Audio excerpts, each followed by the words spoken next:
Terrific. Okay, we're going to crack right on because we're only a few minutes behind, which I think is terrific. So this next panel was one of the ones that in our interviews people really wanted to know about.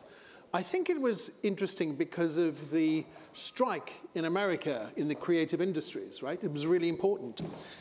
People's fears about AI taking their jobs were brought to the boil in a strike. And so thank goodness that's over now, which is terrific. So the next session, which is about rewriting rights in an AI-powered world, has two amazing speakers. Nicola McCormick is General Counsel for Media for all of WPP, and Mike Weber, Executive Producer and Writer on Jumanji, The Wheel of Time, and Amazon Prime. Please welcome our panel to the stage.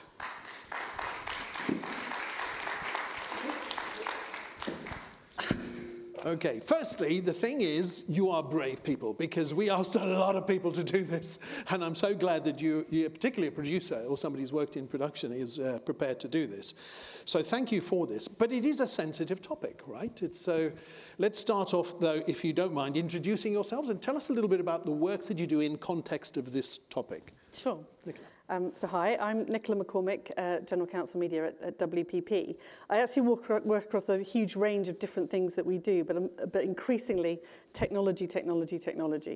And in this particular context, our teams are super keen to employ generative technology, generative AI across a wide range of the creative processes. So the legal team there are looking at gatekeeping, thinking through the things that we want to understand about the tools that the teams want to use.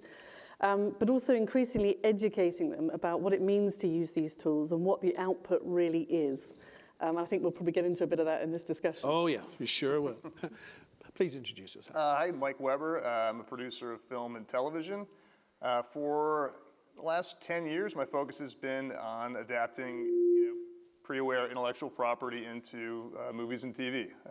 The Jumanji series we relaunched, and The Wheel of Time, which is now on Amazon Prime Video, and Hollywood has been on a massive labor strike for the last 6 months over the issue of AI. So this issue has been very at the front of my sort of day-to-day thinking for quite a number of months now. Amazing, thank you. But also thank you really for contributing to this discussion. I think our understanding of the challenges and the opportunities are vital as we move forward, and having legal frameworks that are things we can rely on will provide certainty to those going forward. I'm not saying it's not going to displace jobs. It will make some incredibly efficient, I suppose. We've heard earlier today, efficiency, reduced cost is a big part of the benefits. But also the power of this technology in creativity alone is utterly profound, isn't it? I don't think any of us have not experienced some of the output that we're seeing. So let me start with you, Nicola. I mean, where do you start? Firstly, within the organization, is there enough internal knowledge? In pockets, I would say. So we've got a team that's a technology team at the center who are super up on this. Yeah. We've got Daniel from Satalia, who is, he is a creator of these tools. I think the problem is, as I alluded to in the introduction, is the wider, the people, the creatives that are going to deploy these tools, and what they understand about the output. In many ways, the creative process doesn't change. You're looking at a lot of inspiration or input material to generate some output material. But they don't really understand that what they're getting output from these tools is just a synthesis of all those other underlying data sets, and what that implication is then for what they've got, what its legal ramifications are, and how they can use it. And of course, you have many participants in the supply chain around WPP, which are, a huge component of it are things like the media buying agencies, for example. And give us a hint of what the warranties look like in agreements when you're buying this kind of media. What are you asking them to sign up to? So client agreements are always challenging, and of course this just adds another layer of complexity. I mean, intellectual property is something that all our clients are very very focused on, and in terms of now this new technology, there are uncertainties clearly for business about the ramifications, about the legal sort of status of output of this. So they would say, if you're going to employ these tools, if you're going to get the efficiencies that your business presumably wants to benefit from by deploying these tools, you better take responsibility for them. So the ask from clients is, we want you to fully indemnify us for everything that might go wrong by deploying AI. Now, that's the ask. The answer to that is very nuanced. And obviously I'm not going to tell you what I'm agreeing with individual clients, but you know, it's a serious topic of discussion in all client negotiations. But I guess by doing enough of them, you start to create a set of standards that you can adopt and that your clients can adopt. Well, I mean, we've got standards for the use of AI. We've got principles, we've got frameworks that sit underneath that. We've got, you know, gating criteria through which we evaluate tools that we're going to use. You know, we've got specialist lawyers who look at the contractual terms. In terms of templatizing client contracts, that's actually much more complex because clients have a different level of understanding of AI technologies and how they can be deployed for them. And certainly different understandings of the ramifications. You know, a lawyer that's doing mostly FMCG doesn't necessarily understand technology challenges. No. So Mike, let's move to the creative side of it, if we can for a little bit, because of course, people come with ideas. And more than people come with ideas that have partially been formed by AI. How do you look at this stuff? I think the usage of AI is not something new in a sense that, you know, all Hollywood creative development is a function of what movie or TV show has come before it and what has worked, what has been successful, and the studios, the streamers all look and try to, you know, figure out why was that a hit, why was that a flop, why was that, and you sort of try to give your creatives a framework of like, you know, can this be Indiana Jones meets Bourne Identity with a little bit of Michael Clayton sprinkled in, and that's the directive. Well, that sounds cool. It could be great. And that directive is given to a screenwriter who then has to go away and sort of take that note and try to create something new and original. And I think the complicated part now with AI is if you tell an AI to do that and it spits something out that's not generated by a person, that's where this, you know, conversation gets a little tricky in terms of the copyright of it all, when in fact, all along, you know, a writer in just his own research and doing his own writing and using his own sort of ways of coming up with new ideas is going back and watching those movies. He's going back and even reading those scripts, and that has been a commonplace creative, you know. And especially if you ask for something to be developed in the style of anything, right, you're going to, by necessity, be looking at historic content. Which brings me back to the inputs, right? Because you spoke of the outputs. There's enough uncertainty around those, and you're helping provide some legal certainty around that. What about the input warranties? Well, it's certainly a challenge, and I think why it's made more complex is that the law is developing in different ways around the world on this. So, you know, that the question is, in compiling the data sets that teach and train these models, have those that are compiling them, you know, got the permission to include all the data that they're including? Now, laws in some territories are saying, well, in actually that action of compiling them, most of the stuff is scraped from the web, you know, that activity is not infringing the copyright in the underlying, you know, images or data or whatever. What do we think about that? Is that okay?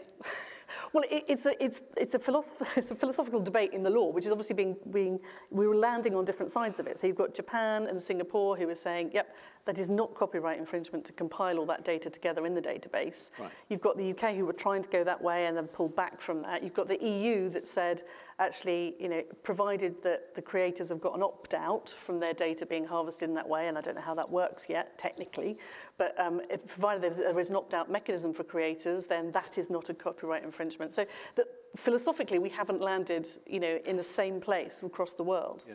Now, it's so interesting because I kind of come from a regulated industry background, all right, fintech, financial services, and we've always had the obligation, even heightened further now, of this thing called safeguarding and provability. And so if we now deploy an AI engine to make a risk decision, we have to prove how we arrived at that opinion, especially if challenged for any kind of bias. How does that work in the creative industry? I think it can work on a number of levels. You either be keeping a record of your prompts to the machine to understand what instructions you've given, Or there is an argument that you're going to have to understand you're going to have some strict rigor around the data sets that you're using, or that the AI that you're deploying uses.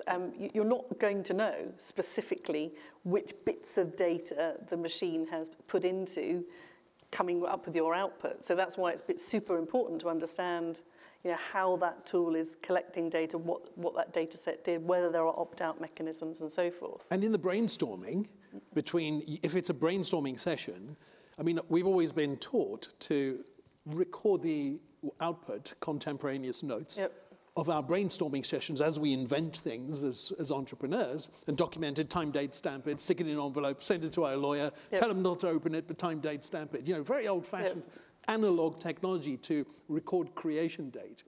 But if we're doing that and it's Copilot assisted with AI, then of course we need to record which AI and what we used and what our prompts were, et cetera. So it's a different kind of nuanced practice that has to be evolved. This is all incredibly new. By the way, we want to invest in all of these kind of companies. So if you've got a company that has any solutions to what I call the picks and shovels of AI, this is exactly who we and a lot of the investors in the room want to be investing in. So Mike, what about the WAG strike and the SAG strike? Tell us about those. I mean, what were they worried about? They had very legitimate concerns in that AI is not able to, at this moment, create a filmable screenplay out of directives like I just mentioned. But it is very close that I've seen in being able to adapt, say, a best-selling novel. Can you tell an AI in a year from now, make this best-selling novel into 6 episodes of television, 1 season, 6 episodes of television, set it here, give certain things, because you've got a very defined data set, you've got a story, you've got characters, all that stuff. The structuring of that season of television, I think, is pretty close to being able to get a somewhat professional-looking first draft. And just doing that would wipe out 10 to 12 jobs on a television show. Wow. Because there's this, there's a whole ecosystem that sort of, revolves around having a writer's room and developing that into, what I just mentioned. And so that's what the guilds were very, very worried about. And I think they were right to worry about it, because I think the temptation on the part of studios or streamers would be too great to just take that first step and then have it tweaked by one person and be in production versus going through the time and jobs that would be required to get there the traditional way. I know that you're quite open-minded about looking at ideas and then testing them and seeing if they work. And if they work, well, why not? If it's entertaining and people find it useful, that's a very pragmatic approach to it. But of course, we need to ensure that rights are protected. I'm going to come to a question in a second for you, but I'm just going to remind the audience, this is a fantastic opportunity to ask the questions we want to ask of this, both as we're building solutions, as we're investing in them. In the creative industries in particular, we've seen the signs of, if you like, a return of the Luddites and the fear that this has. Of course, information and knowledge de-demonizes, but this is a great opportunity. So I'm going to try and catch the eye. There's a question right here in the middle. And so the microphone ninjas, please stick your hand up high so they can see you. One in the middle. Another one over there. So 1, 2. And we'll come to them in a second, because I want to leave enough time for them. Okay, so keep going with the microphone. Keep going, because it's 2 in the same row. Make sure it's there. And then pass the microphone back. Okay, you're hanging on to it. It's mine. Go for it. I wanted to ask about transparency in terms of the role that AI has in, let's say, 1 season, 6 episodes, right? When this type of thing comes out, you said it could eliminate anywhere from 10 to 12 jobs. Do you see there being transparency as almost like a precursor to an audience saying this was developed by AI or this was developed by a team in conjunction with AI, something like that, where as AI makes its way into more industries, like, for example, if I'm watching something, I would have more respect for it if it was written by an actual team of humans versus like AI, I guess. So. Great question. Yeah, well, pass the microphone on, please. Lean across. Thanks. Who's going to take so, it? I'll just say, in terms of the practice of that was a key point in the Writers Guild strike that lasted 6 months, is that a screenplay, a feature film, or a television show cannot be written by AI. That was one of the provisions that they got this collective bargaining agreement of studios and streamers to agree to. Now, could a new digital service outside of that group that is completely operating on its own create something out of AI, release it on the internet on some new streaming service that's not party to that agreement? I think we'll probably see something like that. And then if audiences flock to it, that's going to be interesting, I think, for the whole industry. But you will not see it from the traditional, things on your cable bundle or streaming bundle. Do you think that, sorry, go ahead. No, well, I was going to say, I think for advertising, it's very important, actually, because if you take things like the Dove campaign for the Ogilvy, one of our agencies does for Dove, about real women, there is a real debate in advertising about the reality of what's being portrayed. And so I think absolutely in advertising, transparency about how things are being created is super key. I mean, that's just a continuation of a debate, in fact, that's been there since photoshopping started. But it's much more, I think, it's much more acute with AI. Interesting. Okay, next question in the middle. Please say who you are. Hi, my name's Q. My question is, obviously stepping behind all of these really interesting discussions about the practical implications of creative AI, for want of a better word, how the phenomenon of AI, and particularly its advancements in beyond verbal and beyond chatbots and Midjourney and things like this, how it actually rewires or rewrites our understanding of what creativity is. Because if you asked me 2 years ago, all the jobs are going to be taken over by AI, probably the first thing that most people said was, what about artists? AI can't authentically create things. So I wonder, from your perspective, particularly Mike, as someone in the professional creative yourself, how AI rewrites creativity, and whether human creativity is indeed this authentic thing that only we have, or whether AI can actually, like a kind of creative Turing test. Good question. Pass the mic back though, please. I think for writers that are writing an original movie or original television series, I think it's an incredible tool for them to use in their creative process. I mean, say you have writer's block and all of a sudden you're like, God, what's a new way to say, will you go to dinner with me? And you type that into your chatbot and all of a sudden you have like a million options and you read them. It's a resource that I think is, can achieve efficiency in that creative process as it relates to sort of just putting things, into screenplay form and getting them to a place where, they're producible. I think it actually has a lot of advantages, but it's still that person that needs to make those choices. And it's that person that has that creative vision that has to choose which of those options that they just were able to, bring up on their AI actually makes sense within the context of the story they're trying to tell. So it's still, I think the responsibility and the impetus and the value of the creative is still going to be as strong as ever. But I think AI it could be an incredible tool for a lot of people. Yeah, I mean, the law certainly sees a distinction, if that's of any comfort.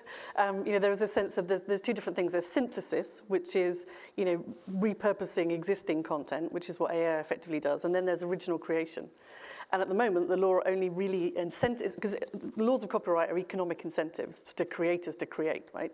At the moment, it's only those that create that get to own IP. So if you're deploying, certainly under UK law is a bit clearer about this, but if you use a tool, a computer tool to create something, you as the one putting into play that tool will own the output.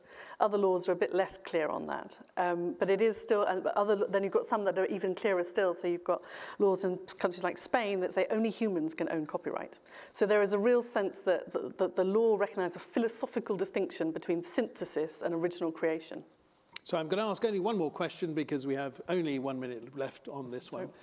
And I love it because the question is one that we could run a conference on, which is, so Elon Musk recently, who's quite close to all of this, mentioned one application he thought was valuable was to help with loneliness, which I thought was an interesting sentiment. And of course, the press gave him a mixed response to that.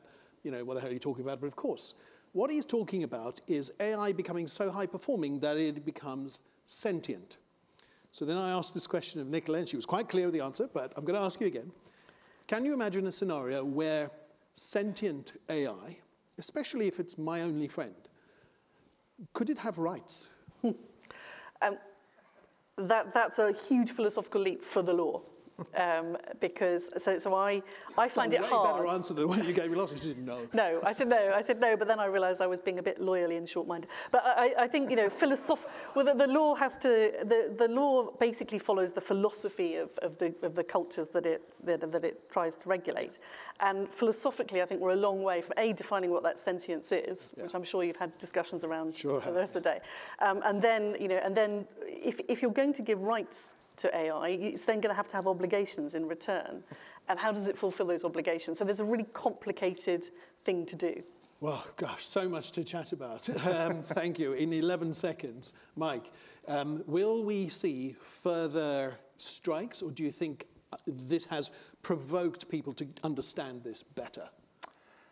You know, we'll see in 3 years. That's how long these agreements last. So I think AI is going to come a long way in that amount of time. Okay, at least we're not going to miss any seasons of our favorite productions. That's true. Please put your hands together. Amazing panel. Thank you so much. Thank you very much. Thank you. Cheers.